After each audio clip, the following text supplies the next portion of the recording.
અને હવે મંચ પર આમંત્રિત કરીએ છીએ દાહોદ જે ભગવાન બિરસા મુંડા, સીધો કાનો અને ગોવિંદ ગુરુએ આઝાદીની લડતમાં પોતાનું યોગદાન આપ્યું, એમનું સ્મરણ કરીએ અને વર્તમાનમાં જેઓ સુરક્ષિત ભારત માટે અહર્નિશ કાર્ય કરી રહ્યા છે.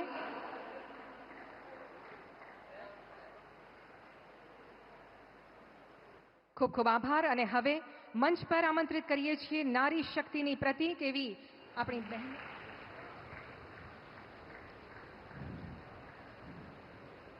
શર્મિષ્ઠાબેન અનેક બહેનોને રોજગારી સર્જન માટે સતત પ્રેરી રહી છે અને ખાસ ઓપરેશન સિંદૂર પછી જ્યારે આદરણીય પ્રધાનમંત્રી શ્રી અત્રે પધાર્યા છે ત્યારે વિશેષ આશીર્વાદ આપવા પધાર્યા છે.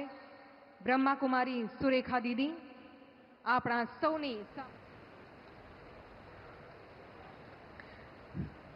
અને સખી મંડળની બહેનોએ પોતે હાથે બનાવેલી આ સુંદર લીપણ આર્ટવર્કની ફોટો ફ્રેમ આજે આદરણીય પ્રધાનમંત્રીશ્રીને અર્પણ થઈ રહ્યો છે. ગામડાની બહેનોને આત્મનિર્ભર બનાવતા સખી